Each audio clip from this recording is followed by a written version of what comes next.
Brought to you by Penguin.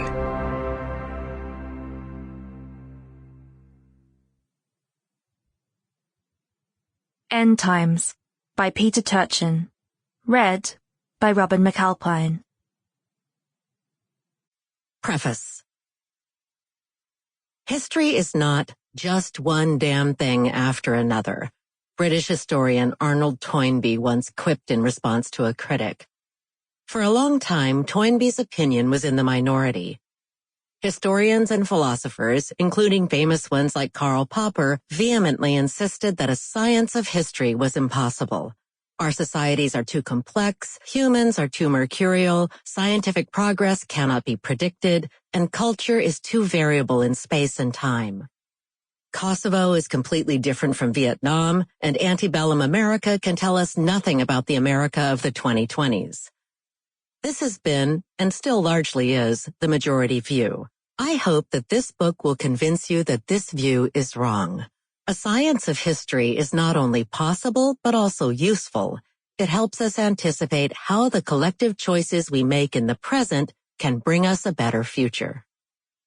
I began my academic career in the 1980s as an ecologist. I made my living studying the population dynamics of beetles, butterflies, mice, and deer.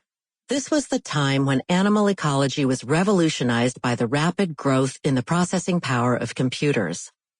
I had never been allergic to mathematics, so I embraced the turn of the field to complexity science, which mixes computer modeling with big data analytics to answer such questions as, for example, why many animal populations go through boom and bust cycles. By the late 1990s, however, I felt we'd answered most of the interesting questions I'd entered the field to work on. With some trepidation, I began to consider how the same complexity science approach could be brought to the study of human societies, both in the past and today. A quarter of a century later, my colleagues in this endeavor and I have built out a flourishing field known as cliodynamics. From Clio, the name of the Greek mythological muse of history, and dynamics, the science of change. We discovered that there are important recurring patterns which can be observed throughout the sweep of human history over the past 10,000 years.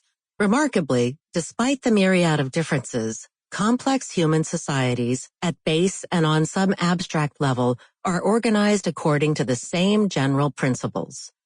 For skeptics and those simply curious, I have included a more detailed general account of cliodynamics in an appendix at the end of this book. From the beginning, my colleagues and I in this new field focused on cycles of political integration and disintegration, particularly on state formation and state collapse. This is the area where our field's findings are arguably the most robust and arguably the most disturbing.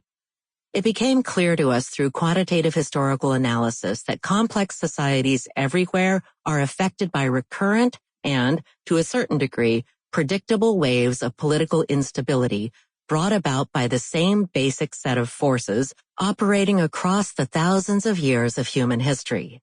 It dawned on me some years ago that, assuming the pattern held, we were heading into the teeth of another storm.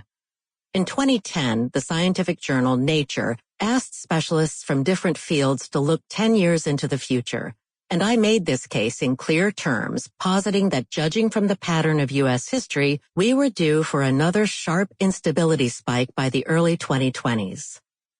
Sadly, nothing about my model has been disproved in the intervening years. The book you're reading is my best effort to explain this model in accessible, which is to say, non-mathematical terms. It builds on an enormous amount of important work in a variety of different fields. I make no claims of radical originality. What I will say is that we should all take heart from the fact that societies have arrived at this same crossroads before. And though sometimes, even most of the time, the road has led to great loss of life and societal breakdown, sometimes it has led to a far happier resolution for most people involved. What then is this model? To put it somewhat wonkily, when a state, such as the United States, has stagnating or declining real wages, wages in inflation-adjusted dollars, a growing gap between rich and poor. Sample complete. Ready to continue?